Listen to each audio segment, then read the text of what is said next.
Saya ucapkan terima kasih kepada Yuk Bisnis yang telah memberikan amanah kepada saya untuk berbagi, terutama dalam topik The Power of Kepepet. Nah, ini eh, apa ya, topik yang kalau boleh saya izin bercerita gitu, pas dari tim Yuk Bisnis menghubungi saya untuk meminta sharing tentang topik ini, saya ingat itu langsung kayak flashback ke tahun 2018. Jadi waktu itu Februari 2018, istri saya lagi hamil, hamil 4 bulan kalau nggak salah, dan kebetulan hamilnya dalam kondisi abnormal. Kenapa abnormal? Karena hamil dalam kondisi kembar tiga gitu. Nah, saya diberikan tugas oleh Mas Jaya untuk menemani beliau ke Korea. Jadi untuk ketemu dengan teman-teman Yubi Korea di sana. Nah, kurang lebih kami menghabiskan waktu 7 hari di Korea, plus minus dengan perjalanan dari Tasik ke Jakarta, Jakarta Korea, Korea ke Jakarta lagi, kemudian ke Tasik, itu total 10 hari. Nah, di akhir perjalanan, singkatnya begini, eh sepanjang perjalanan itu saya manfaatkan untuk eh, menyerap tidak hanya ilmu yang disampaikan oleh Mas J, tapi dari setiap gerak-gerik, dari setiap eh, perilakunya gitu. Itu saya benar-benar menyerap, dan saya juga sampaikan apa yang saya ketahui, apa yang telah saya praktekkan dari ilmu-ilmu yang telah beliau ajarkan gitu. Nah, singkat cerita, saya di Korea diminta untuk ngisi juga, diminta untuk berbagi materi juga, sharing. Nah, di akhir perjalanan itu Mas J eh, di sebuah grup yang kami ada di sana ngepost tulisan gitu, beliau bilang begini, saya ijazahkan The Power of Kepepet ini ke Reza gitu. Itu jadi kayak ijazah kitab, kayak ijazah kitab aja begitu. Buat saya sebuah kehormatan, kenapa beliau sampai mengijazahkan begitu. Ternyata ada penjelasannya, alasannya setelah mendengar kisah-kisah saya, cerita-cerita saya dari awal mulai berbisnis, membangun bisnis gitu, sampai jadi brand owner yang teman-teman ketahui dengan brand Seika Hijab gitu. Itu dasarnya beliau menyampaikan demikian. Nah, kemudian di sebuah kesempatan subuh-subuh gitu, subuh-subuh biasa setelah sholat subuh, terus zikir, setelah zikir dapat lain lagi pesan dari Mas J Japri gitu. Intinya minta saya menceritakan kronologis bagaimana awal mula saya mulai bisnis, dan minta timelinenya itu yang akurat.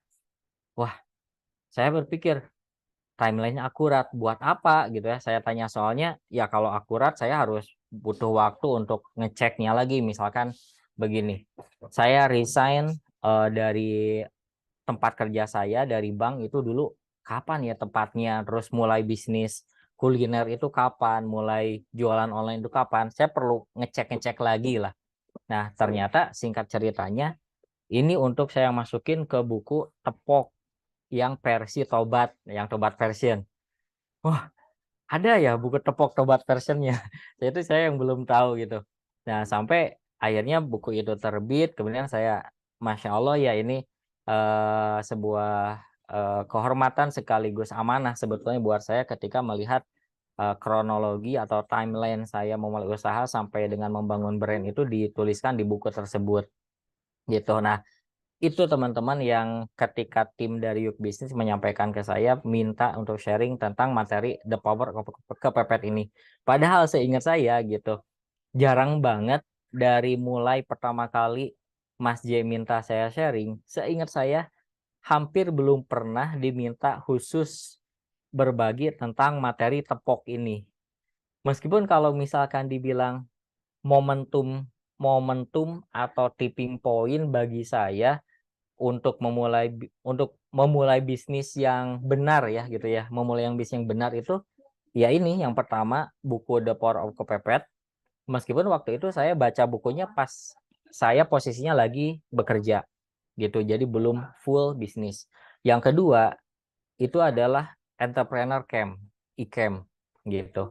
Nah, itu mungkin pembuka dari saya. Makanya di kesempatan ini saya ingin berbagi ke teman-teman poin-poin apa saja sih. Saya tidak akan membahas isi bukunya, tentu itu bukan di kesempatan ini, tapi saya ingin membagikan poin-poin apa yang mengena di saya dari buku itu dan nanti ada beberapa contohnya yang saya praktekkan terinspirasi insight-nya dari buku itu. Saya izin share screen ya untuk menyampaikan slide.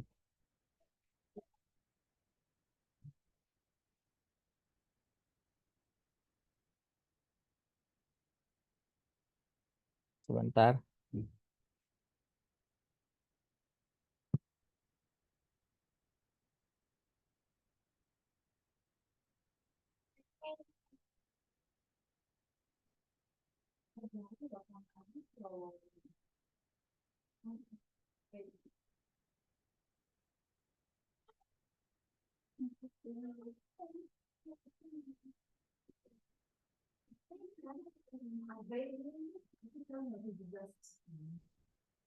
Nah, apakah udah tampil slide-nya?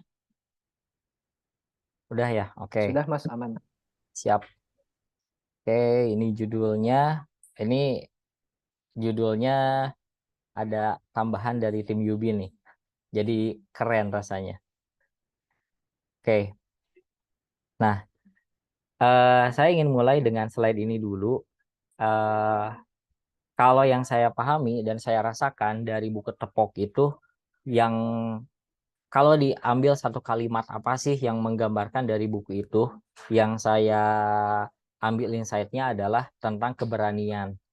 Nah, kenapa keberanian? Karena andai kata waktu itu saya kerja di bank yang mana berdasarkan keilmuan saya kuliah di pendidikan ekonomi linear lah dengan apa yang ilmu yang saya pelajari di bangku kuliah. Tapi ketika muncul keinginan untuk berbisnis gitu, satu hal yang menjadi hambatan adalah keberanian. Nah, padahal keberanian itu hal yang mutlak diperlukan di dalam bisnis karena bisnis itu bisa dibilang seni dalam mengelola resiko. Nah, betul nggak teman-teman? Teman-teman yang udah mulai berbisnis, yang sedang berbisnis, bisnis itu bergelut dengan resiko. Nah, ketika berhadapan dengan resiko, gitu, apa sih yang harus kita lakukan? Yaitu adalah berani atau keberanian. Nah, jadi insight ini dalam buku Tepok itu berani aja dulu. Kadang ketakutan yang ada sebelum kita mengambil keputusan dalam bisnis itu hanya sebatas ada di bayangan kita yang kenyataannya itu tidak semenakutkan itu. Nah, itu yang menjadi dasar gitu ya untuk saya melakukan langkah-langkah selanjutnya. Nah, saya tadi udah bercerita tentang resign kerja dari bank. Nah, ini menjadi momentum kalau dibilang bisnis yang beneran apa ya? Karena sebelum saya resign itu saya udah bisnis 2 kali buka bisnis. Yang pertama adalah bisnis pulsa all operator seperti itu dan yang kedua dan ini yang cukup mengeluarkan modal belasan juta yang mana itu modal yang saya kumpulkan dari tabungan selama saya kerja freelance selama kuliah. Jadi pas selama kuliah tuh 3 tahun 3 tahun setengah saya kuliah sambil kerja. Dari hasil kerja itu saya punya tabungan. Dari tabungan itu saya jadikan modal untuk buka usaha ternak itik. Nah, itu sebelum saya benar-benar belajar tentang ilmu bisnis. Yang mana dari mana saya mulai belajar ilmu bisnis? Dari buku The Power of Copycat ini. Nah, itu dulu sebelum resign kerja dan pas terakhir saya kerja di bank, itu saya baca buku The Power of Copycat ini. Nah, dari sana saya mendapatkan ciptakan kondisi kepepet gitu. Meskipun di sini ada apa ya, ada tanda kutipnya, sesuaikan dosisnya. Nah, jadi jangan diambil mentah-mentah, yang penting pepetkan diri gitu tanpa mengukur risikonya. Nah, tidak seperti itu. Dulu waktu saya masih kerja di bank, saya posisinya sudah menikah dengan istri. Ya iyalah dengan istri saya ya, menikah dengan istri. Istri saya posisinya masih kerja, jadi sebagai asdos, asisten dosen, dan sebagai pengajar di bimbingan belajar, lembaga bimbingan belajar, dan saya kerja di bank, belum punya anak. Nah, itu posisinya. Jadi waktu itu setelah baca buku ini, saya diskusi dengan istri, dan istri mendukung kalau misalkan saya ada goal ingin punya bisnis, ingin punya usaha, maka nggak bisa nih disambil lagi dengan kondisi kerja. Itu pemikiran kami waktu itu. Kemudian istri ngedorong, ngasih ngasih insight begini, kayaknya mending kamu keluar kerja sekarang, bakar kapalnya kamu, mumpung kita belum punya tanggungan. Belum punya tanggungan itu belum punya anak. Nah, oke, kalau memang kamu memberikan pilihan seperti itu, saya siap resign, dan saya menyampaikan konsekuensinya ketika membangun usaha belum tentu 2 bulan, 3 bulan, 6 bulan itu bisa langsung mendapatkan penghasilan. Nah, kemudian ya alhamdulillah istri mendukung, dan posisi istri juga masih bisa kerja gitu. Jadi istilahnya untuk urusan dapur waktu itu ketika penghasilan, istri saya bilang untuk urusan dapur bisa dari saya dulu, kita apa ya, anggap uang bersama lah begitu. Nah, pilihannya saya itu waktu itu resign kerja dari bank.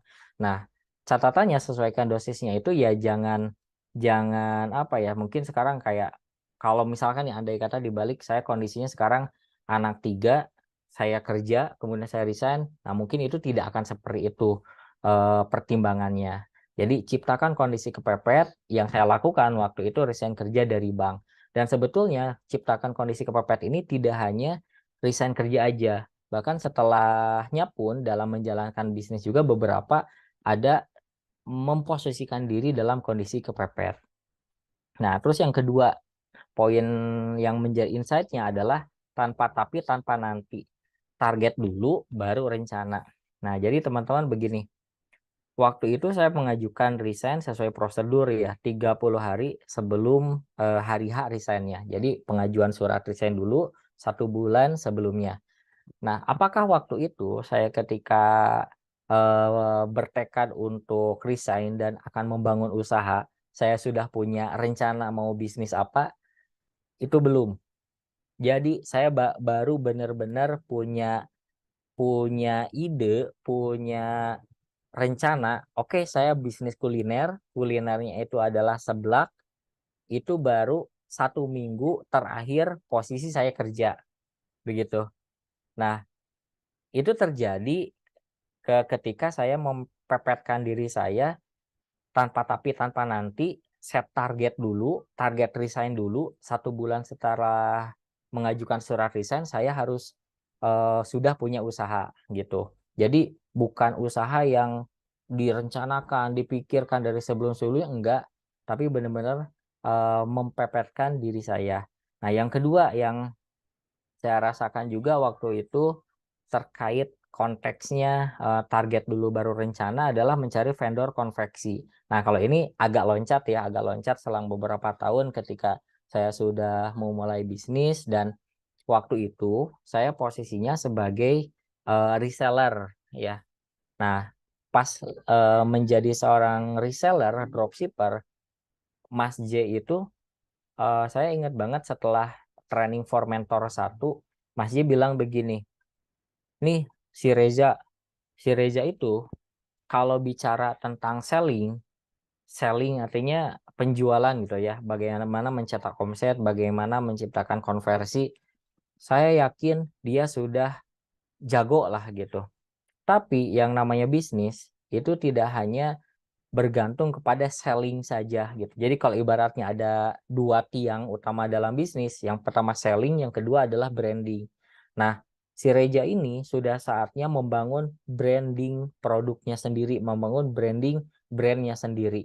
Nah, sedangkan waktu itu saya meskipun sudah mulai usaha hijab, gamis, dan sebagainya di fashion muslim, saya semuanya barang-barang yang saya jual adalah barang-barang brand orang lain gitu. Dan waktu itu saya memposisikan untuk kembali lagi the power of kepepet, bismillah, bulan depan saya harus sudah produksi sendiri.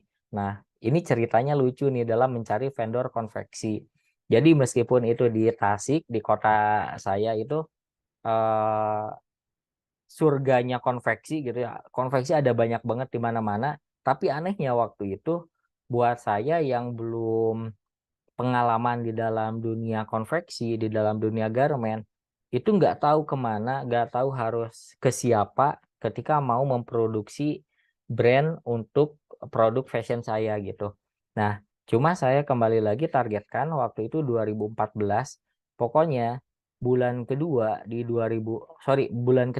2014, karena waktu itu TFM itu eh, TFM bulan ketiga, TFM kalau nggak salah bulan keempatnya itu saya setelah TFM itu mulai produksi sendiri.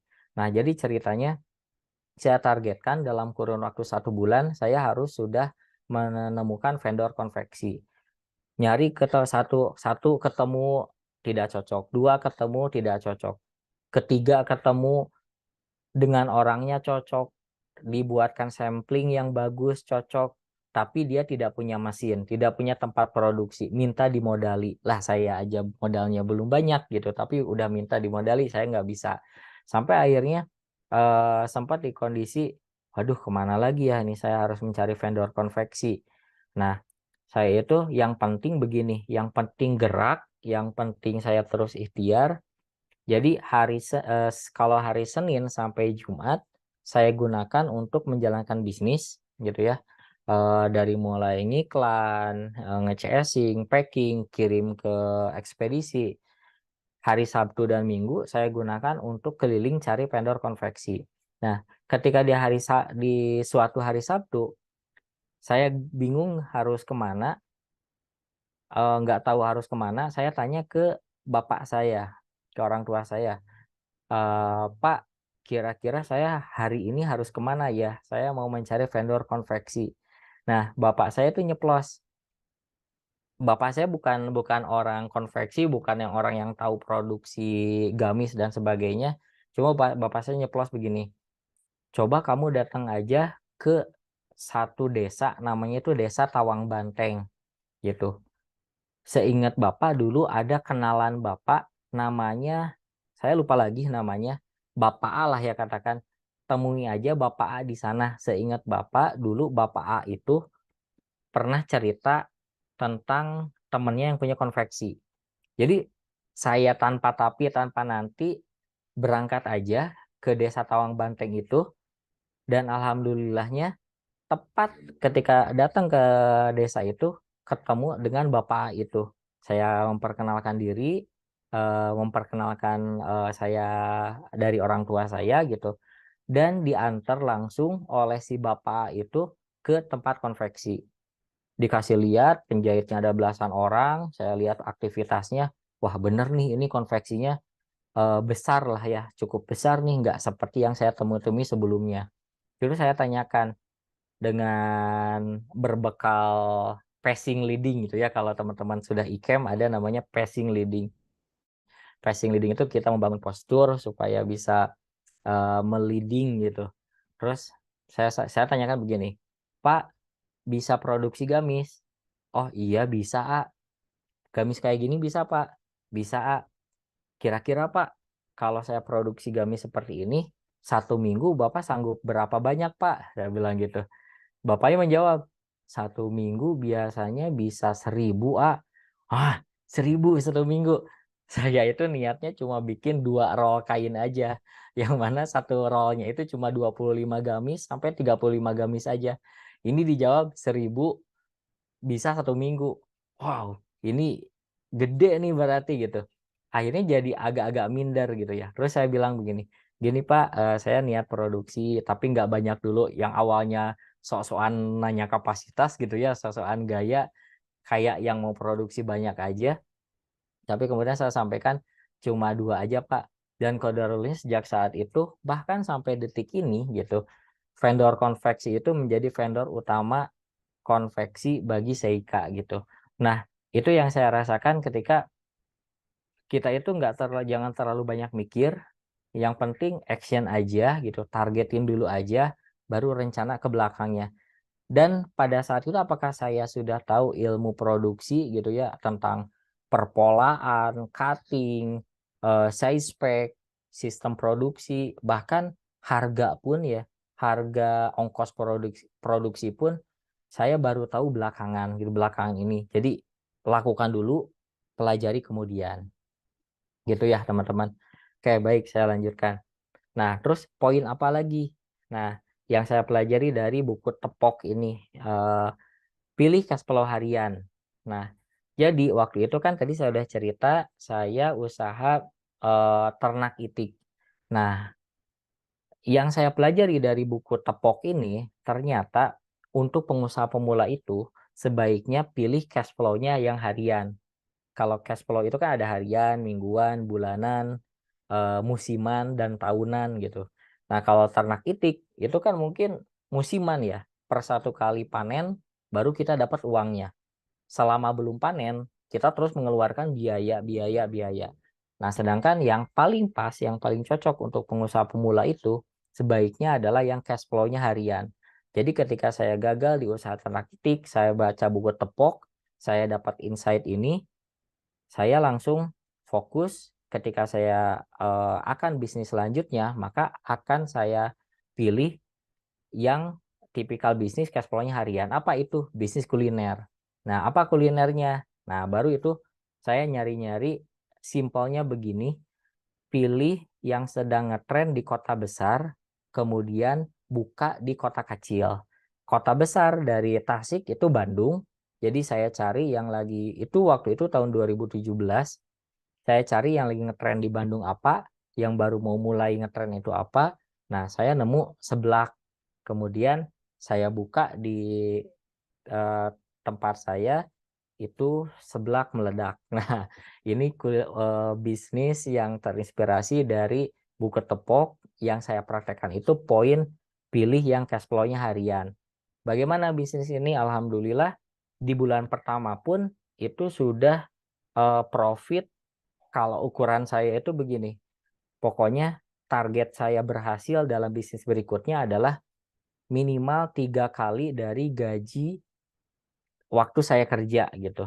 Dan alhamdulillah di bulan kedua bisnis ini udah profit 2 kali lebih besar, 2 kali lipat dari gaji terakhir kali saya kerja gitu. Nah, kecil aja seperti ini, ukuran berapa? Mungkin ini 3 meter juga enggak ya lebarnya. 3 meter berapa, dan di sebelah sini nih dapurnya, ini bangku-bangkunya, nanti saya ceritakan sedikit.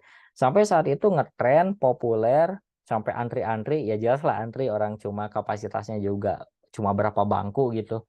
Sampai antri, sampai diliput eh, apa televisi lokal lah gitu ya, sampai diliput beberapa media lokal, koran dan sebagainya. Cuma berhasil wisuda di bulan ke-6 gitu. Mungkin nanti saya ceritakan kenapanya di kesempatan berikutnya atau di bagian tanya jawab nanti. Nah, poin apa lagi yang saya praktekkan dari buku Tepok?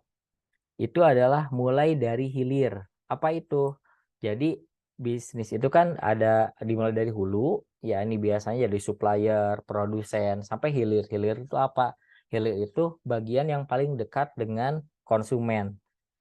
Jadi apa yang paling dekat dengan konsumen? Itu marketing, ya penjualan gitu. Apa posisinya? Mungkin retailer, reseller, eh, brand owner juga bisa langsung, yang intinya yang paling dekat dengan konsumen. Kenapa? Mulai dari hilir. Karena uang itu pertama kali datangnya dari konsumen. Konsumen bayar ke penjual.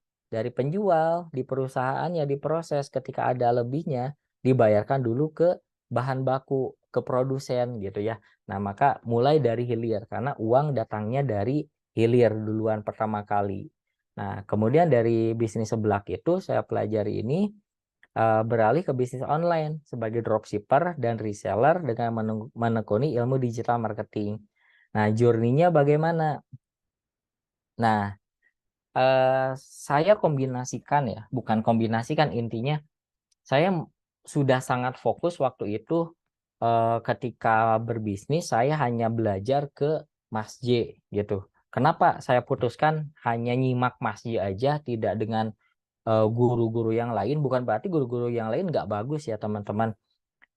Saya ngerasa ngeklik, ngerasa apa ya, karena kadang kita itu kalau belajar, kalau yang saya rasakan waktu dulu kuliah, waktu belajar, ketika udah suka dengan gurunya gitu, ya udah ngeklik, biasanya fokusnya terus diikutin, benar-benar diikutin gitu. Jadi selain dari buku tepok, saya sangat nyimak banget apa yang Mas J share di Twitter, di forum Juragan Forum, dulu lagi aktif-aktifnya di forum Facebook. Nah, Mas J nge-tweet demikian gitu, produksi atau pemasaran duluan.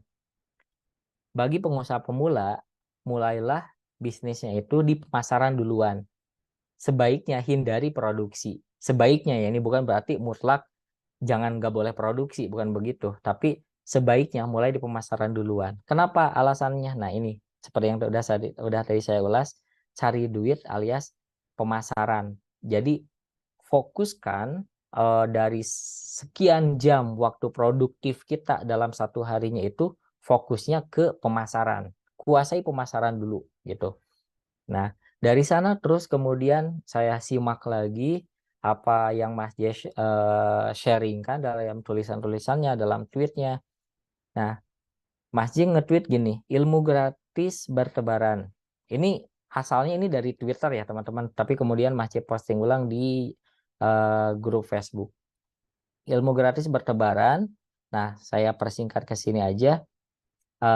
Pemasaran yang paling penting. Kemudian di sini, kalau ditanya ilmu pemasaran terkini, apa? Saya akan jawab internet. Saya juga nyesal telat belajarnya. Pemasaran internet bukanlah tren, tapi masa depan, future. Alias mau nggak mau harus. Itu sebabnya internet marketing jadi ilmu wajib juga di YA. Nah, dari sini, tadi di buku tepok kan kalau saya ringkas resume sejak saya dapat insight-nya dari buku tepok, kuasai hilir duluan. Nah, pemasaran. Pemasaran yang mana? Pemasaran yang digital. Ini dulu masih nge-tweetnya 2014 loh. 2014 belum ada, mungkin baru baru muncul Instagram, mungkin Instagram berapa ya, 2016 apa 2000. Lagi rame-ramenya eh, di Twitter terus mau ke Facebook lagi kalau nggak salah gitu. Ini dulu belum, Shopee belum ada gitu, apalagi di TikTok Shop ya. Ekosistem digital untuk UKM itu di Indonesia itu belum belum semaju sekarang gitu. Dan Masnya udah nge-tweet ini dan saya mencerna ini dan saya mengikuti ini gitu. Nah itu ya teman-teman. Terus saya gimana actionnya? Nah saya actionnya adalah gabung.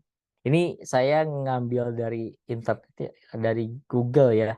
Banner Yubi Store dulu. Dulu ada nama programnya Yubi Juragan. Ini program dropshipper reseller dari toko Yubi Store gitu. Kalau sekarang mungkin teman-teman yang kenal dan atau teman-teman yang ada di sini beli buku dari Yubi Store. Kalau dulu ada banyak macamnya, nggak cuma buku, ada tas, jilbab, herbal dan sebagainya. Dan saya sebagai reseller mendaftar, modal 1 juta itu bukan biaya pendaftaran, tapi biaya untuk deposit uang kita nyetok lah gitu. Uang kita nyetok produk, tapi nggak beneran nyetok produk ya, hanya berupa wallet saja. Nah, dari sini saya mendapatkan ilmu penjualan, ilmu internet marketing, terutama itu Facebook Ads. Berbekal Facebook Ads yang saya pelajari di program Yubi Juragan, saya bisa jualan berbagai macam produk. Dari mulai tas, mukena, kemudian ketika di Yubi Juragan itu produknya apa sudah saya coba gitu, beberapa ada yang winning, beberapa ada yang nggak winning. Kemudian saya rasa saya bisa menjual produk yang lainnya. Saya nge-tweet, di Tasik ada nggak ya alumni IKEM gitu. Sebagai alumni IKEM baru nih saya nge-tweet gitu. Dan ternyata kan kalau di IKEM cukup kuat ya persaudaraannya. Terus ada saya ikem berapa gitu. Nah, boleh nggak Kang saya main ke tempatnya? Boleh ke sini. Dan ternyata beliau itu pengusaha mukena. Pas saya datang ke sana, saya yang baru jualan online 1 bulan 2 bulanan gitu, saya ngelihat itu lagi proses packing yang karungan. Saya lihat waktu itu sekitar jam 1 siang itu 2 karung itu packingannya gitu ya. Kalau teman-teman nyimak sekarang yang flexing-flexing paketan-paketannya seperti itu, ini dari dulu dari 2014 dia udah karungan 2 karung 3 karung pengirimannya. Saya nyimak, Kang ini apa, mukena apa macam-macam katanya gitu. Oh ini semuanya online. Iya online. Saya terbuka sama sekali, benar-benar kaget peluang di online itu sebesar itu. Waktu itu ya, itu di 2014. Terus saya nyeletuk gini, boleh nggak saya bantu jualin? Tapi saya nggak bisa nyetok. Intinya saya ambil barang dulu. Kalau barangnya udah laku, saya bayar. Ya sok nggak apa-apa, boleh sok ambil aja. Nggak apa-apa, nanti gampang dicatat aja dulu. Nah, saya ambil barangnya, saya minta fotonya, saya iklankan. Saya iklankan di Facebook, arahkan ke BBM, di-closingkan, ada penjualan, saya ambil barangnya, saya kirimkan, bayar, ambil lagi, terus sampai 1 minggu berjalan, ini Masya Allah rame banget gitu. 1 minggu kemudian saya izin begini, boleh nggak Kang, saya biar nggak ribet bolak-balik dan sebagainya, boleh nggak saya bayarnya per mingguan aja gitu. Nah itu juga bagian dari negosiasi sebetulnya teman-teman. Apa negosiasi bagian apa? Bayar mundur gitu. Nah dari jualan ini bisa jualan jilbab yang lainnya, terkumpul lagi. Kalau di Tasik ada namanya toko Azad, itu toko grosiran jilbab segi empat pasmina. Jadi saya ambil kulakan di sana, saya foto ulang, saya iklankan, polanya seperti itu. Sampai banyak muncul customer-customer yang bilang, Kak ada gamisnya enggak, Sis ada gamisnya enggak gitu. Ini posisinya semuanya masih jadi reseller. Nah, saya bilang gamis ya. Ini yang beli kerudung minta gamis, yang beli kerudung minta rok gitu. Gimana ya? Saya waktu itu sama sekali nggak ada kepikiran untuk produksi gitu teman-teman. Kenapa nggak ada kepikiran untuk produksi? Karena saya inginnya fokus di marketing aja gitu. Fokus di marketing, fokus di bidang yang memang saya kuasai gitu. Nah, tapi ini si customer itu minta ada gamisnya dan sebagainya. Nah, balik lagi. Tanpa tapi, tanpa nanti, yang penting action, saya gerak aja. Jadi setiap bulan itu ada ikem. Dan kemudian ikemnya udah pindah dari Cipanas ke Bandung. Nah, ketika di Bandung, saya biasanya menyempatkan untuk ikut yang hari ketiga itu namanya program mentoring. Jadi alumni boleh datang. Saya ke mentoring ikem, istri saya nyari produk ke Pasar Baru Bandung. Nah, jadi istri saya nemu produk gamis ini di brand offline di toko, sebuah toko di Pasar Baru Bandung. Istri saya pilih-pilih yang sesuai seleranya yang sekira ini bakal laris, ambil, di foto ulang gitu loh. Nah, mungkin agak berbedanya itu gini ya, kalau reseller yang lain kan foto itu seadanya dari si produsennya. Kalau saya enggak, ketika fotonya enggak bagus, kurang bagus gitu ya, saya foto ulang gitu. Dan di sana juga mungkin jadi kesempatan saya bisa jual lebih mahal dibandingkan si suppliernya. Dan suppliernya itu enggak di online, suppliernya itu offline. Nah, ini dari sini omset saya alhamdulillah tembus 100 juta, 150 juta, bahkan hanya dengan bermodalkan menjadi seorang reseller gitu. Dan yang lucunya dari brand yang saya jadi resellernya ini, yang saya hanya fokus di hilirnya aja, yang saya hanya fokus di digital marketingnya saja, bahkan reseller-reseller yang lain dari brand ini nggak tahu kalau ada istri saya sebagai reseller di sana. Itu setiap kali ada kontes penjualan, misalkan penjualan terbanyak bulan Ramadan, dapat deposit sekian juta, alhamdulillah dapat. Sampai saya nggak tahu kalau sedang ada reward tahunan, itu juara satunya umroh. Dan ternyata baru dikabarin, selamat ya Bu Gita dapat umroh. Lah, emang ada kontesnya gitu. Emang ada hadiahnya. Nah, itu dari reseller yang hanya menekuni pemasarannya aja. Nah, kemudian ketika udah punya uang, punya modal, saya ikut beberapa workshop digital marketing. Nah, mulailah eh, nyoba-nyoba yang lain menjadi dropshipper produk-produk yang ada di marketplace. Ya, meskipun ini sempat ditegur oleh Mas J. Nah, ditegurnya kenapa? Karena begini, Mas J bilang begini, pilih salah satu, fokuskan, kemudian besarkan, atau saya doakan bangkrut semuanya. Daripada didoain bangkrut oleh guru kan, lebih mending saya nurut aja dan fokus di Seika sampai detik ini. Nah, ini kalau teman-teman mengira Seika dulu itu mulanya sudah punya fashion designer yang bikin desain yang keren gitu ya, sudah ngerti tren fashion, itu enggak sama sekali. Semua dia dimulai berbekal action aja, tanpa nanti step by step, fokus di pemasaran, fokus di internet marketing, satu satu persatu produknya seperti ini. Hanya bermodal dari jilbab-jilbab reseller, kemudian ini coba produksi sendiri. Nah, ada teorinya ternyata gitu. Saya coba masuk ke apa itu namanya produk penetrasi. Nah, ini udah mau beralih nih dari reseller ke brand owner. Jadi eh, poin utama ketika saya mau punya sebuah brand itu apa? Itu adalah saya sudah punya market duluan. Jadi ketika saya produksi, waktu itu kan saya tadi di awal cerita saya mencari vendor produksi. April 2016 itu saya baru pertama kali produksi. Tapi saya sudah punya marketnya duluan. Saya sudah membangun market hijab ini sejak 2014. Sejak saya jualan jilbab dari Yubi Store. Sejak saya jualan mukena anak, mukena karakter, mukena dari supplier alumni IKEM. Saya jualan jilbab bergo himar dari teman istri saya yang punya brand Emma Queen.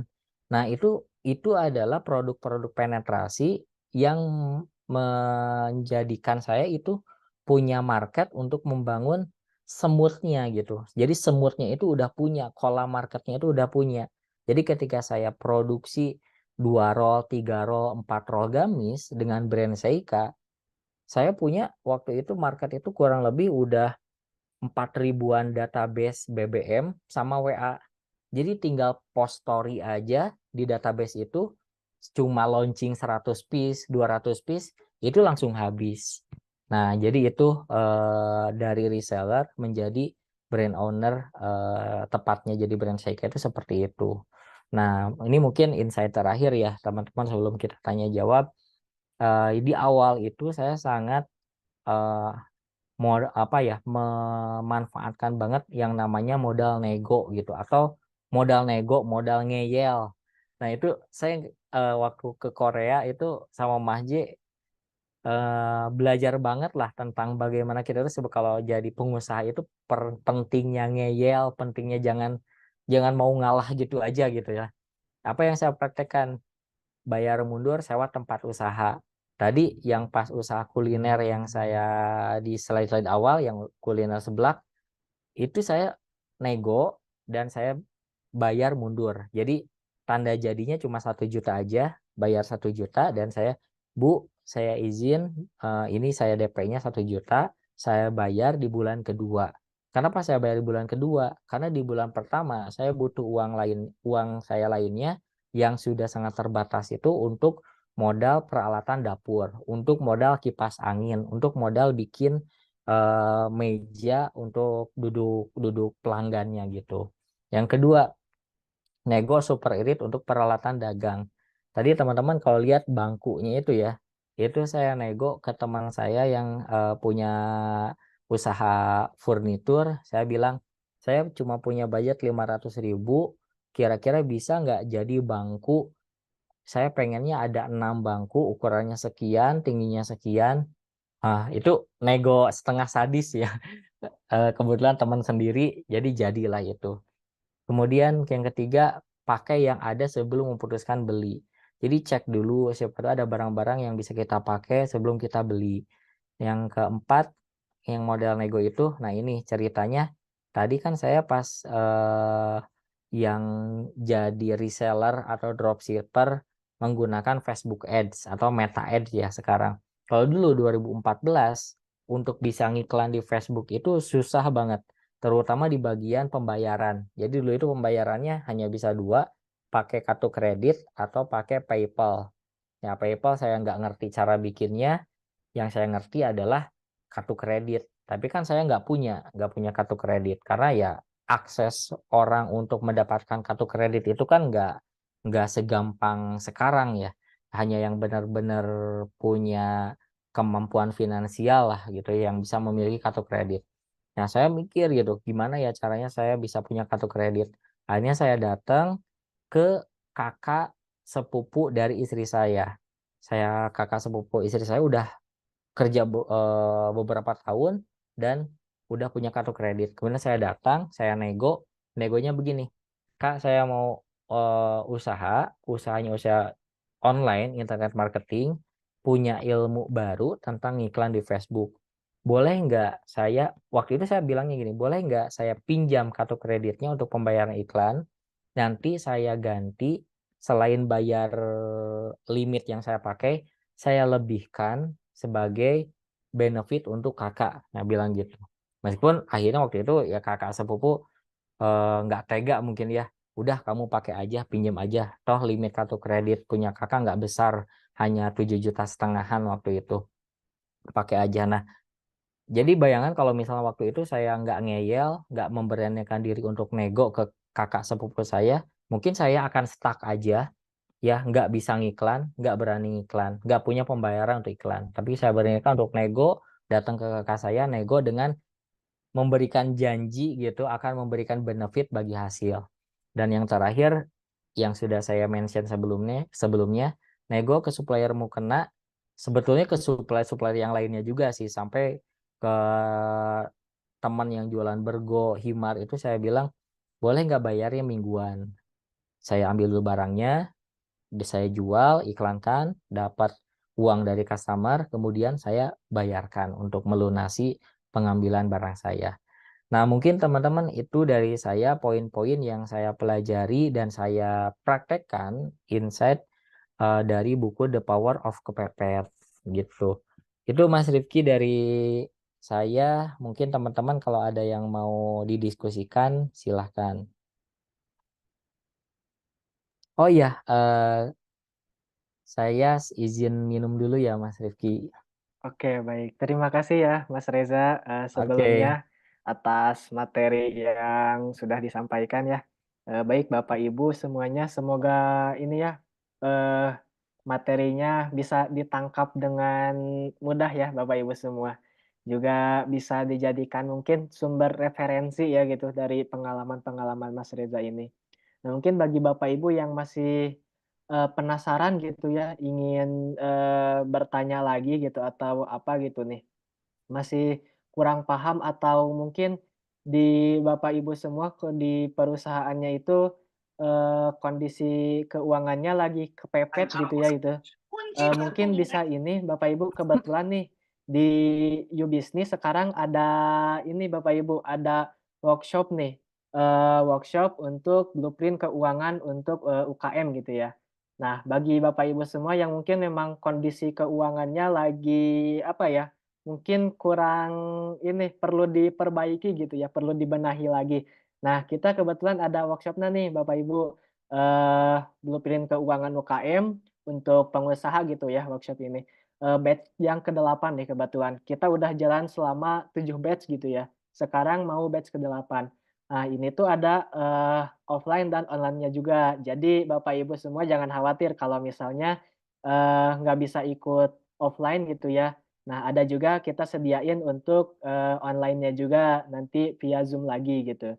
Waktunya kapan nih gitu? Nah ada, waktunya itu nanti kita adain di tanggal 16 sampai dengan 17 Februari 2024, tepatnya di hari Kamis sampai hari Jumat. Jadi 2 hari ya ini full, workshop-nya itu.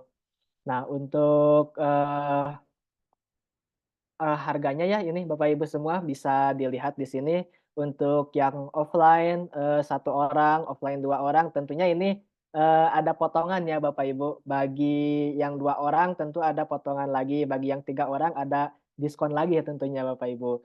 Nah termasuk yang online nih, yang online, 1 orang ada, di harga 1.299.000. Nah, tapi kalau Bapak Ibu ajak teman-teman yang lain, rombongan gitu ya, 5 orang nih. Jadi Bapak Ibu ajak teman-temannya yang sama-sama, perlu nih untuk kayaknya ikut workshop ini perlu banget gitu.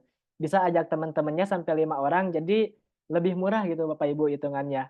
Karena, dengan 5 orang cukup membayar, 4.995.000 gitu ya. Nah, itu mungkin kalau Bapak Ibu, bisa hadir lebih baik gitu ya untuk workshop offline-nya. Karena, bedanya offline sama online tuh kalau offline itu kan langsung tatap muka ya, jadi lebih enak gitu nanti diskusinya dengan, Coach Dania gitu ya ini. Pematerinya nanti ada, Coach Dania Setiabudi, konsultan keuangan ya, pasti sudah pada tahu semuanya. Nah, kalau offline itu bisa bertanya-tanya langsung gitu ya, ngobrol secara langsung, konsultasikan bisnisnya itu, keadaannya kayak gimana, masalahnya apa aja gitu kan. Nanti pasti dibantu langsung oleh Mas Dania. Tapi yang online pun jangan khawatir, nanti juga pasti, bisa bertanya, juga via Zoom ya Bapak Ibu semua. Nah, barangkali nih Bapak Ibu semua berminat, ada nih, kontak CS-nya bisa dihubungi ya, ada CS Santi di nomor, 0857 71102001 ya, Bapak Ibu bisa, atau juga scan QR yang ada di sini ya. Bisa hubungi CS kami untuk minta bantuan gitu ya, minta saya berminat, minta tolong dibantu gitu ya. Atau mungkin kalau Bapak Ibu sudah paham bisa langsung daftar saja di sini ya Bapak Ibu ada linknya di u.b/ atau garis miring WS keuangan gitu ya. Bisa Bapak Ibu lihat-lihat dulu di sana gitu ya. Nanti langsung ini aja ya Bapak Ibu, dihubungi saja ya CS-nya, minta kalau ada yang kurang jelas mungkin bisa, minta dijelaskan kembali ya. Oh iya Bapak Ibu, mohon maaf ya ini untuk, workshop-nya itu tanggalnya itu, tanggal ini ya, 17, 18 ya Bapak Ibu, mohon maaf. Eee, ada sedikit perubahan ya Bapak Ibu, untuk tanggalnya itu di tanggal 17 dan 18 Februari 2024. Jadi di hari Jumat dan juga Sabtu ya. Oke baik. Yang berminat Bapak Ibu boleh langsung silakan ya, untuk dihubungi kontak CS-nya. Biar keuangannya bisa lebih ini lagi ya, tersusun rapih lagi gitu ya, Bapak Ibu semuanya. Oke, baik, terima kasih. Oke, Mas Reza mungkin sudah ini ya Mas, sudah ready lagi Siap. untuk, lanjut lagi materinya ya? Baik, terima kasih. Silakan Mas. Ya, silakan teman-teman, jika ada yang mau didiskusikan atau mau ditanyakan, silakan langsung aja. Mau via chat atau open mic juga silahkan. Tapi lebih baik open mic mungkin ya, bisa langsung kalau ada yang kurang jelas pertanyaannya bisa langsung didiskusikan. Ya baik, sebelumnya Mas, ini ada yang udah, bertanya nih di kolom chat ya. Oh oke, boleh silakan. Bisa Ini dimulai dari sana dulu. izin saya bacakan ya, ada dari Mas Lendra Adam, Mhm. izin bertanya, kalau yang belum punya kolam semutnya, solusinya gimana gitu? Oke, baik. Saya jawab langsung ya. Eh kalau belum punya kolam semutnya gimana? Ya, dibangun kolam semutnya gitu. Nah, gini, intinya bagaimana kita mengumpulkan calon calon konsumen kita, calon atau target market kita alias si semut tadi bagaimana caranya bisa kita kumpulkan. Nah, kalau misalkan kita lihat nih yang kekinian gitu ya, yang kekinian terjadi sekarang dengan adanya platform TikTok gitu, itu kan yang menaikkan lagi yang namanya affiliate. Padahal affiliate itu dari dulu kan sudah ada gitu.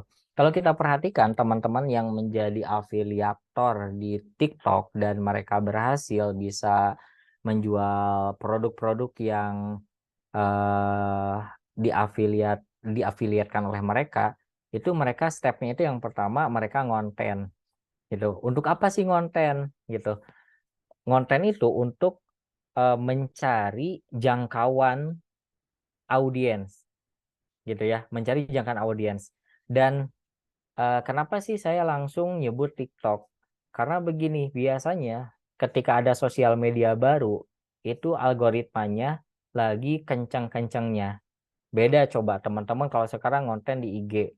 Mudah nggak dapat jangkauan yang ribuan, puluhan ribu, bahkan ratusan ribu. Itu relatif lebih susah dibandingkan dengan TikTok.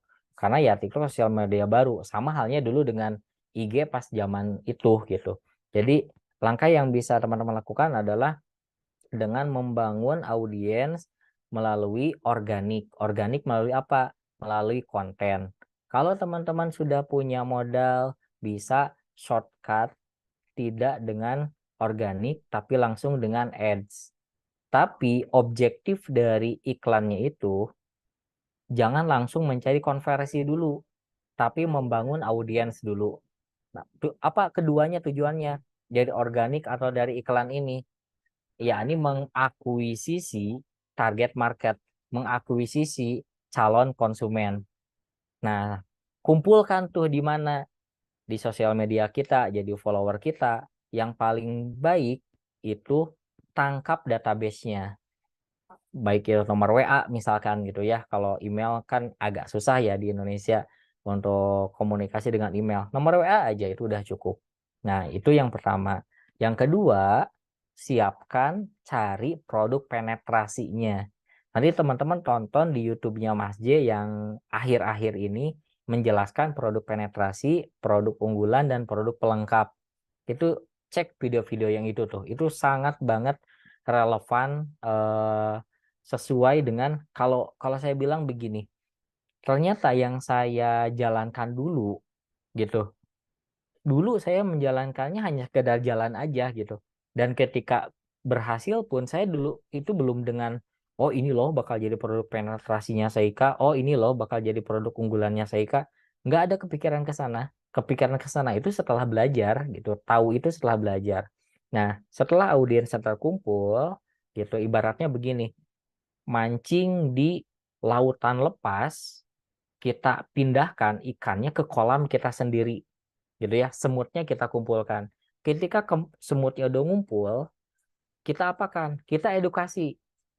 Ini loh, saya punya brand ini, saya jualan produk ini. Jelaskan produk saya kelebihannya A, B, C, ya, kualitasnya begini, materialnya begini, benefitnya begini, value-nya begini. Kita edukasi si calon eh, konsumen kita itu. Nah, kemudian kita pancing dengan produk penetrasi. Produk penetrasi itu produk yang sifatnya hambatan orang untuk belinya itu rendah.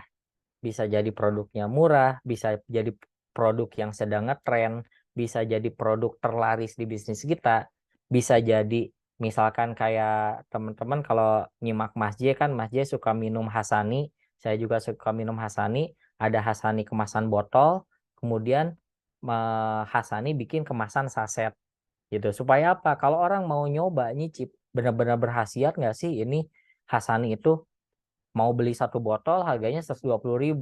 Ah, beli aja dulu yang sasetnya, yang kemasan 5 hari habis gitu.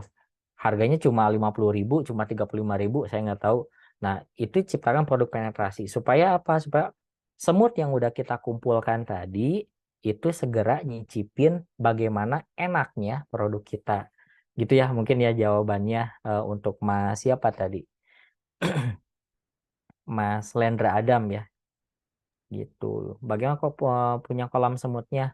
Dibangun kolam semutnya. Dan ini kalau organik, mungkin hitungannya nggak bisa cepat. Kalau organik bisa 1 bulan, 2 bulan, 3 bulan. Intinya konsisten membangun satu jenis semut dulu gitu. Kalau punya sedikit modal lebih, beranikan untuk ngiklan. Tapi iklannya untuk bangun kolam dulu. Itu mungkin Mas jawabannya. Ya, baik. Terima kasih ya, Mas, untuk jawabannya. Gimana ini Siap. Mas Lendra Adam, mungkin ada, yang ingin ditanyakan lagi atau sudah cukup, Mas? Boleh mungkin, on cam atau, on mic-nya Mas Adam. Sepertinya sudah cukup ya, Mas. Boleh ya lanjut untuk yang lainnya Bapak Ibu, barangkali ada yang mau ditanyakan silahkan, bisa raise hand atau, mau di kolom chat mungkin kalau berhalangan untuk on cam dan juga on mic-nya, bisa ditulis di kolom chat, nanti kami bantu sampaikan ya. Oke cukup, makasih Mas katanya, kata Mas Lendra Adam. Siap, sama-sama. Ya baik, yang lainnya Bapak Ibu boleh kalau ada yang mau bertanya lagi? Ini ada Mbak Nuni, silahkan Mbak Nuni. Mbak Nuni, silahkan Mbak Nuni untuk on mic-nya. Tes, tes, udah masuk belum ya? Oke, sudah aman Bu, Mbak. Mas izin bertanya aja buat Mas Reza. Nah, saya kan udah punya produk sendiri, tapi saya itu ngelakuinnya dari hulu dulu baru ke hilir. Iya. Nah, yang jadi masalahnya itu sekarang kan saya lagi nyoba branding, tapi tanpa ada Mhm. guru nih, jadi belajar otodidak, cuman Iya, ngeliatin YouTube Masji aja. iya. Nah, sekarang itu saya udah punya kolamnya nih, tapi masih bingung dalam nentuin jenis semutnya. Mhm. Nah, cara biar nentuin jenis semut yang tepat itu kayak gimana? Apakah lihat dari testimoninya? Apakah lihat Mhm. dari hal lainnya? Saya juga udah nyoba Facebook Sipas. Sekarang lagi nyoba Facebook Sipas sih. Coba-coba, Mhm. coba-coba nih brand saya kan namanya Minomi Bags di tas handmade ya. Tapi kebanyakannya itu yang reviewnya itu buat kado. Nah, kalau Mhm. awal saya itu dia pengennya buat fashion aja, tas Mhm. inovasi tapi di fashion gitu. Nah, Iya. saya itu sekarang jadi bingungnya itu uh, mau nentuinnya itu ke produk hadiah apa mau produk fashion yang dipakai sehari-hari ataukah emang bisa dua-duanya atau gimana? Oke, baik. Jadi menentukan jenis semut yang tepat untuk produk kita, untuk bisnis kita, mungkin ya itu Nah, tepatnya, ya. Mbak Nuni. Oke, yang pertama bagaimana sih cara kita menentukan target market yang tepat untuk produk kita. Nah, biasanya itu kan kita bagi tuh segmentasi itu berdasarkan demografi, psikografi, behavior, kan gitu ya. Nah, Ya. itu silakan dibedah dulu gitu. Itu dibedah dulu bagaimana demografi gitu ya dan sebagainya lah gitu. Terutama sih yang paling biasanya saya cukup lama gitu ya ketika diamati itu di bagian psikografi. Alasan apa sih kenapa sih dia beli produk kita? Tadi Mbak Nuni udah bagus tuh udah ada insight misalkan ini orang beli untuk kado. Nah, itu kan Ya. bagian dari data psikografi itu, alasan orang untuk beli gitu. Meskipun terkadang sering terjadi tanda kutip kecelakaan, kesuksesan secara kecelakaan gitu. Nah, iya. Niat kita Ya. angle produk kita untuk A loh, tapi kok orang belinya untuk B gitu. Nah, Nah, itu yang lagi terjadi, Mas. betul. Nah, coba kalau Sarah ini saya bisa jadi benar, bisa jadi perlu dikoreksi lagi Mbak Nuni. Yang pertama lakukan itu tadi dulu, amati dulu segmentasinya dan sebagainya seperti yang sudah saya sampaikan. Yang kedua itu lakukan reprofiling. Reprofiling itu coba cek lagi, kita validasi lagi, nggak cuma dari celetukan satu orang dua orang customer kita, cek lagi, validasi lagi dari eh, namanya reprofiling. Lakukan reprofiling dari database customer kita. Siapa aja sih mereka yang beli itu ya.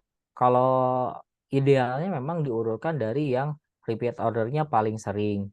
Idealnya dari orang yang pembelanjaannya nominalnya besar-besar. Itu diurutkan, di data.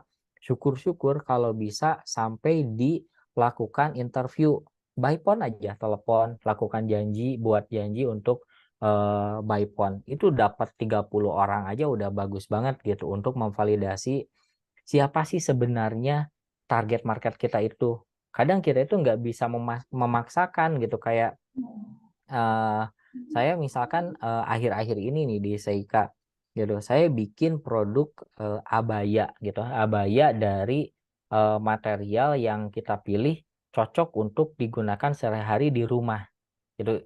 Jadi pengennya itu ibu rumah tangga itu di rumah itu gitu ya, pakai ya yang apa, yang sudah misalkan yang sudah fix gamisan gitu ya, pakainya gamis atau abaya yang nyaman gitu. Ternyata dari beberapa customer itu malah dipakai buat umroh si abayanya itu.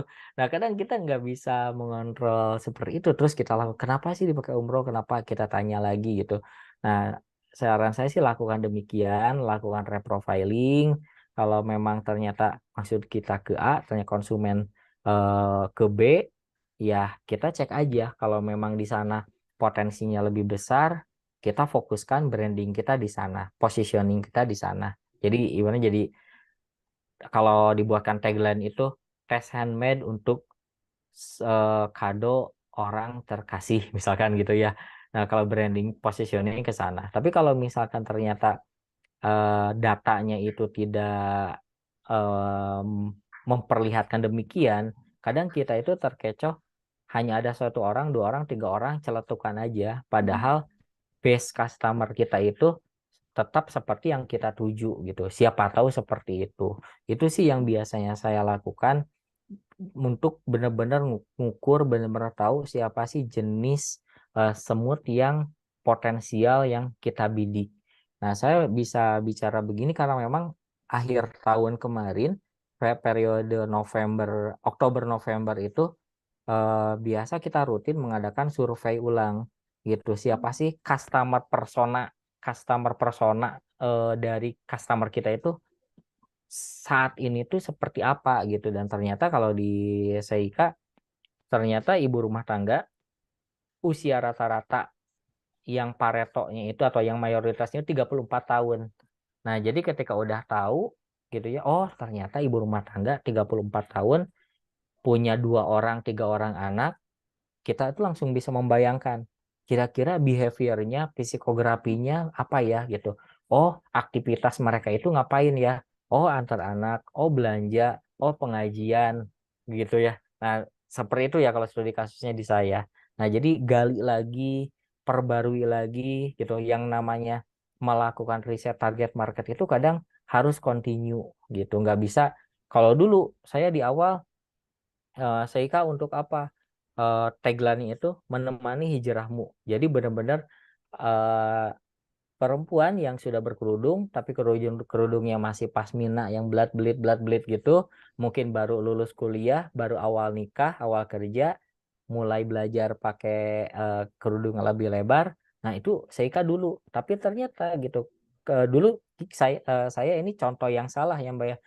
Saya ngira konsisten dengan satu segmen itu ya artinya terus aja fokus ke sana, ternyata menjadikan kita kurang relevan.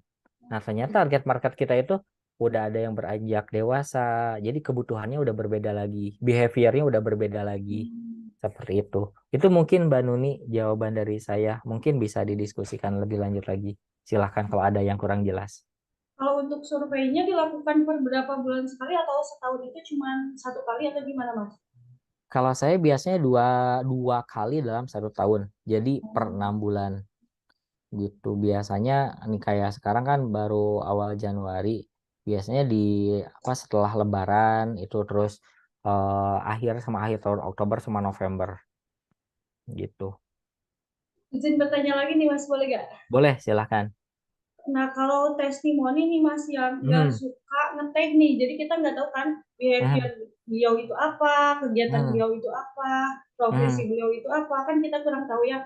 Sedangkan kita itu butuh datanya nih, bagaimana cara biar dapat data itu secara organik selain dari Facebook Ads misalkan dari testimoni aja nih. Itu gimana caranya, adakah trik atau tips biar si pembelinya itu kan ngasih nilai cuman bintang biasanya ya, nggak Oh, di pakai tag marketplace ya. media sosial ya, nggak pakai tag media Ya, sosial atau gimana kan jadi bingung nih behavior ya orang itu kayak betul. gimana. Nah, itu makanya salah satu kelemahannya Nah, marketplace itu kita ya nggak bisa. susah banget. Sebetulnya ada triknya, Mbak. Jadi saya ada teman saya yang penjualannya besar di marketplace, itu kerjasama dengan kurir, dengan ekspedisi. Jadi Oh minta ya, database-nya itu kan nggak bisa tuh kita ya, dapat database dari marketplace-nya, tapi kerjasama dengan kurirnya, minta database itu dari kurirnya. Ya mungkin ada lah, ada benefit bagi si kurirnya lah mungkin, tapi kan penting banget ya database itu ya, aset ya. aset digital kita gitu. Jadi lebih baik keluar biaya untuk effort dapetin database kita. Hmm. Nah, kalau tadi yang saya bilang survei yang saya lakukan gimana?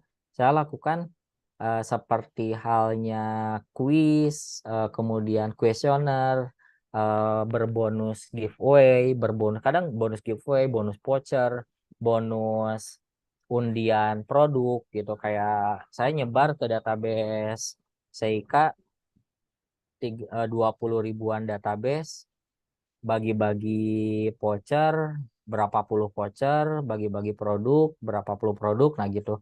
Jadi orang-orang tertarik kok ngisi gitu. Nah itu yang saya lakukan. Makanya database itu terutama untuk seller-seller yang di marketplace, usahakan banget untuk diamankan. Ya, Gitu Mbak pasti. Nuni. Ya. Terima kasih Mas, sudah insya Allah nanti Siap. langsung dieksekusi. Ya, siap.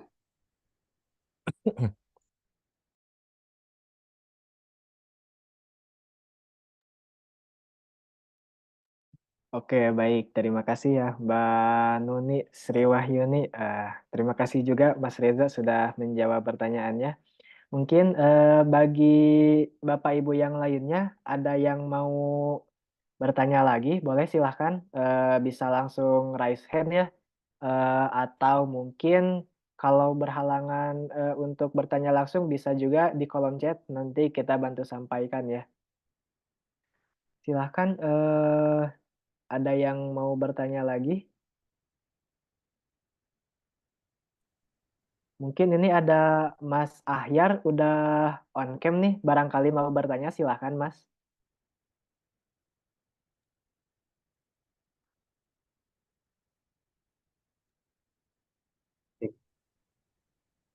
Apakah suara Oke, saya masuk? sudah terdengar Mas, aman. Baik. Silahkan. Makasih sebelumnya. Saya alhamdulillah pada hari ini bisa menyempatkan diri dari apa ya dari setiap ngikutin guru kita. Saya alhamdulillah eh, ngikutin juga Kang Reza pada kesempatan malam Hmm. ini. Mohon izin, Kang, saya izin bertanya. Siap, silahkan. Ya, eh, tadi kan kalau misalkan di tengah-tengah penyampaian materi ini, materi tadi akan kan nyampein bahwa mulai dari pemasaran dulu nih, mulai dari Mhm. pemasaran dulu. Terus saya pernah nonton YouTube-nya eh, guru kita, katanya kalau misalkan kalau misalkan pemasaran digital itu mudah gitu. Nah, Mhm. kurang lebih yang saya tangkap itu lebih baik kita coba direct selling dulu gitu, supaya Mhm. melatih mental kita juga. Nah, Betul. untuk pemula seperti saya nih yang ngerasa saya baru mau lulus terus kepepet daripada mikirin gimana nanti kerja, saya pengen langsung aja gitu, langsung aja mumpung kepepet itu tipsnya gimana kalau dari Kang Reza sendiri? Terima kasih Kang. Siap. Oke ya untuk akhir. Nah gini, kita perhatikan dulu konteksnya. Konteks ketika Mas J menjelaskan tentang, terutama kan begini ya, Mas J bilang terutama untuk anak muda itu gampang kalau mau belajar digital marketing, belajar konten marketing gitu ya. Anak muda itu memang memang sudah habitatnya gitu. Yang namanya teknologi digital itu habitatnya anak muda. Nah, tapi konteksnya masih menjelaskan di sana, hajar dulu dengan offline. Apa konteksnya? Konteksnya itu untuk, maksudnya objektifnya apa? Tujuannya apa? Tujuannya supaya kita itu terlatih mentalnya lebih dulu. Coba bayangin. Nah, saya di sini mungkin ke Ahyar ya dan teman-teman yang lain ada yang belum saya ceritakan gitu kan. Saya udah saya ulas sedikit tadi kan. Saya itu jualan sebelum jualan, setelah jualan seblak, saya lupa. Setelah jualan seblak itu ada jeda waktu beberapa bulan sambil membangun eh, bisnis online saya gitu. Nah, di jeda waktu itu saya itu jualan buku dulu akhir. Jualan buku, buku motivator gitu ya, buku motivasi, dan jualannya buku buku itu ke sekolah-sekolah, ke SMA, SMK. Saya target list sehari itu minimal ngedatengin 10 sekolah. Ya kan namanya jualan ke sekolah itu nggak bisa mudah gitu aja kan. Harus bikin janji dulu, janji ketemu. Kadang baru di satpam aja udah kena tolak. Di satpam udah lolos, kemudian ke ruang guru diarahkan ke guru si A, ke guru perpus, ke wakasek sarana dan sebagainya. Nah, yang maksud masjid jualan offline untuk di sana itu untuk melatih mental itu dulu.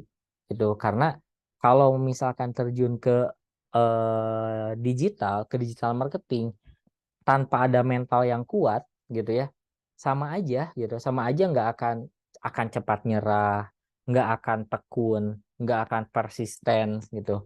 Nah, konteksnya masih menjelaskan jangan ke online dulu, nyari yang susah dulu, itu tujuannya untuk melatih mental. Kan Mas J di video-video berikutnya ada tuh yang jangan cari mudah, cari susah. Tujuannya itu untuk melatih mental dulu gitu. Nah, sedangkan konteks yang saya sampaikan untuk fokus ke marketing dulu, fokus kuasai pemasaran karena uang datangnya dari hilir. Itu ibaratnya kalau mental kita udah siap adu lah ya, bahasa bahasa Sundanya udah siap adu gitu. Itu sebaiknya bagi pengusaha pemula hindari produksi duluan, fokusnya di pemasaran. Alasannya apa? Alasannya uang datang dari hilir duluan. Fokus pemasaran dulu karena dengan fokus di pemasaran kita bisa meminimalkan resiko bisnis. Bayangkan ya, kalau misalnya kita produksi dulu gitu ya, misalnya nih proses saya dibalik nih, saya yang nggak tahu apa-apa, atau istri saya deh yang sekedar saya suka nih gamis ini, saya suka nih model jilbab ini, produksi yuk gitu. Padahal kesukaannya dia itu belum tentu disukai oleh marketnya gitu ya.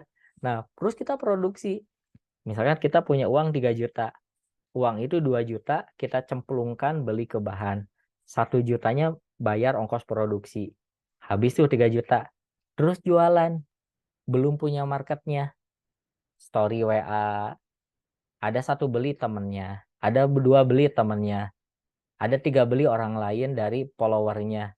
Habis itu krik krik krik krik, nggak ada lagi marketnya. Kan dead stock jadinya. Tapi kalau kita balik, kumpulin dulu marketnya, uang 3 juta itu untuk bikin konten, untuk ngiklan gitu ya. Ngiklannya boost post aja, ada konten yang bagus di TikTok. Ih, ini nih yang ini view-nya. Kalau yang lain cuma ratusan, view yang ini ribuan. Di boost post aja 15.000, 20.000 gitu. Nah, itu ngumpulin dulu market dulu, habis 1 juta, ngumpul berapa follower, dapat berapa ratus WA, baru nyari produknya. Jangan dulu produksi, nyari dulu aja produknya. Nanti kalau udah, oh iya nih yang ini yang diminati, yang ini yang closingnya paling banyak, baru produksi. Nah, proses itu yang saya namakan fokus di marketing dulu. Dan kalau tadi dari pertanyaan Ahyar, kata Mahji offline dulu. Nah, konteksnya apa dulu gitu. Kalau tujuannya untuk melatih mental, cari susah dulu. Dan saya udah melewati susahnya gitu. Gitu ya, Ahyar ya.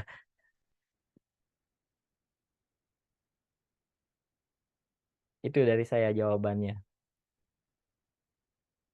Oke, baik Kang. Hatur nuhun Kang. Siap, Oke, sami-sami. baik. Terima kasih Mas untuk jawabannya Mas Reza. Juga Mas Ahyar ya tadi mungkin sudah terbantu ya jawabannya. Sudah lengkap semua dari Mas Reza. Oke, lanjut ya Mas. Ini ada yang Siap. bertanya di kolom chat dari Mas Asep Firmansyah.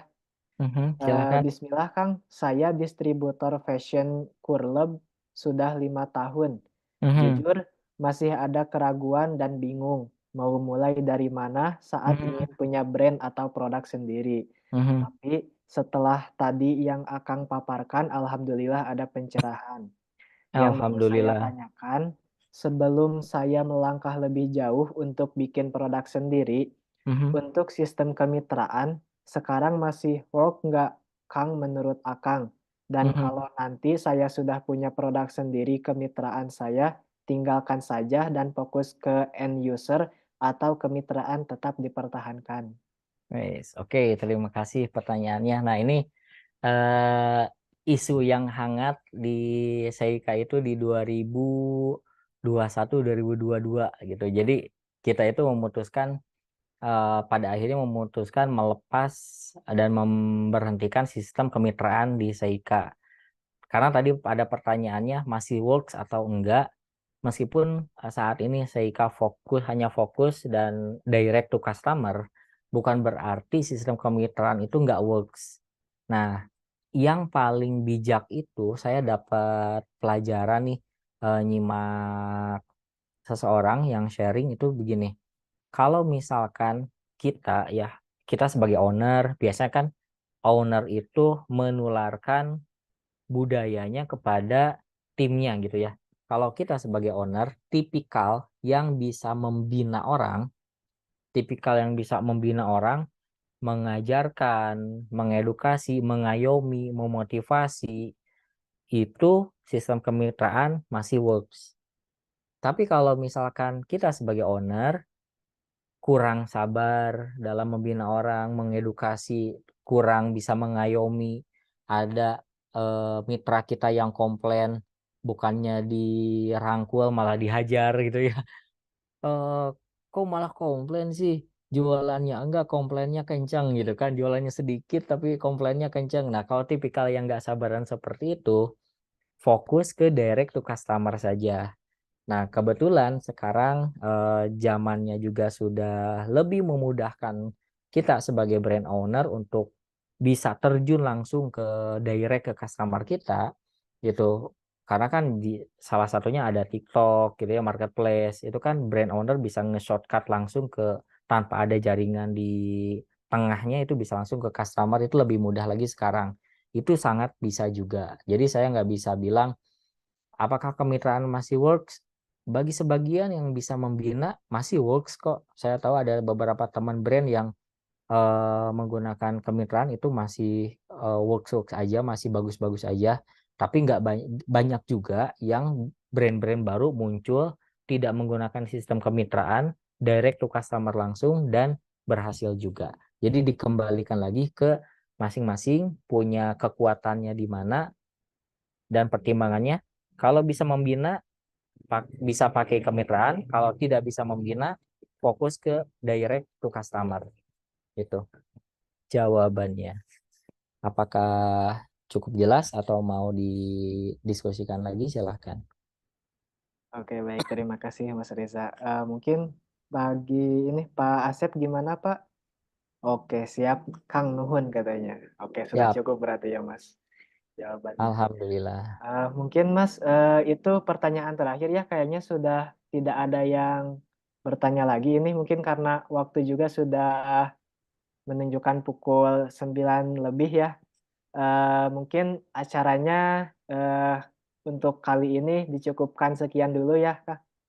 Iya, Ya Mas, siap. terima kasih, Mas Reza untuk waktunya sudah meluangkan waktu ini, untuk webinar kali ini. Semoga, ilmu dan pengalaman yang, Mas Reza bagikan ini bisa bermanfaat bagi kita semua ya, Mas. Amin. Amin amin ya rabbal alamin. Eee, Mungkin sebelum, sebelum ditutup, webinar ini ya, boleh ini dulu ya Bapak Ibu semua, boleh dokumentasi dulu ya untuk kita, berfoto bersama dulu ya. Izin on cam semua ya Bapak Ibu.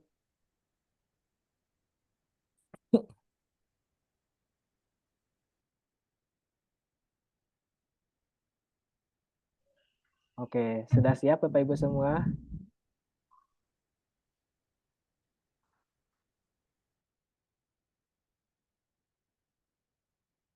Oke, kita hitung bersama-sama ya. Hitungan ketiga, kita berpose ya Bapak Ibu semua. Silahkan. Hitung 1, 2, 3, tahan, senyum. Oke, operator boleh dibantu ya.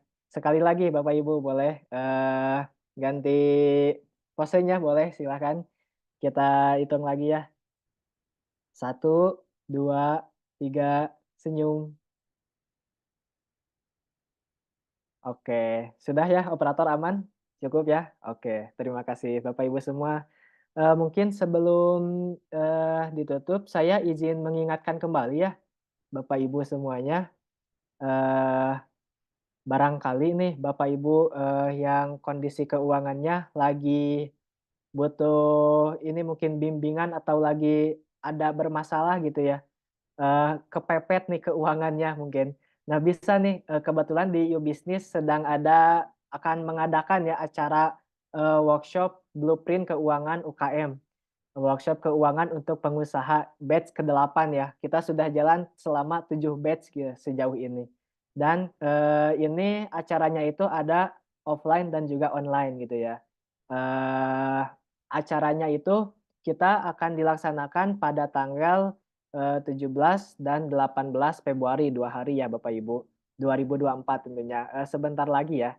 Masih ada waktu buat Bapak Ibu untuk, daftar gitu ya. Nah ini, pematerinya itu ada, Mas Dania Setiabudi ya, konsultan keuangan. Pasti Bapak Ibu semua, sudah tahu ya dengan, beliau ini, Mas Dania Setiabudi. Nah untuk ini, Bapak Ibu semua barangkali yang berminat, ada paket offline dan juga online-nya. Nah untuk paket offline ini, untuk satu orang offline di harga Rp2.499.000. Nah ada juga paket 2 orangnya tentunya lebih murah ya Bapak Ibu, ada potongan, diskonnya juga, cuman di Rp4.399.000. Nah, untuk yang paket offline 3 orang juga, pastinya potongannya lebih besar lagi Bapak Ibu, cuman di harga Rp5.999.000. Nah, selain, offline juga ada online-nya juga nih. Ada, online-nya itu kita nanti, via Zoom ya Bapak Ibu. Tapi tenang, walaupun online masih bisa tanya jawab langsung juga ya nanti dengan, coach Dania Setiabudinya. Nah, untuk yang online nih satu orangnya hanya di 1.000.000 ya, mohon maaf, hanya di Rp1.299.000. Nah, kalau misalnya nih Bapak Ibu ngajak teman-temannya semua, bisa ngajak 5 orang, bareng-bareng aja yuk kita rombongan gitu. Nah, itu lebih murah lagi Bapak Ibu, cuman, 5 orang hanya cukup membayar Rp4.995.000 gitu ya.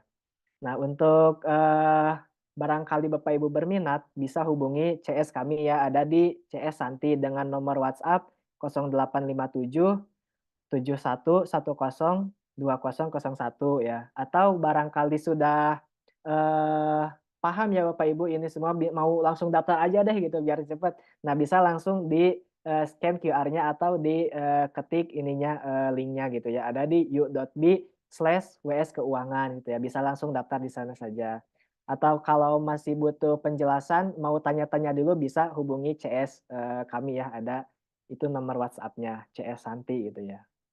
Oke baik, terima kasih Bapak Ibu semua untuk webinar malam hari ini, webinar The Secret Story ya, Secret Story The Power of, Kepepet gitu ya, bersama Mas Reza Galih. Mungkin, cukup sekian ya, terima kasih, kepada Bapak Ibu semua yang sudah menyempatkan hadir di acara kali ini, dan juga kepada pemateri kita hari ini, Mas Reza Galih, terima kasih banyak atas waktunya. Eee, Kami dari tim YouBusiness mengucapkan, terima kasih dan juga sampai jumpa semuanya. Wassalamualaikum warahmatullahi wabarakatuh. Assalamualaikum warahmatullahi wabarakatuh.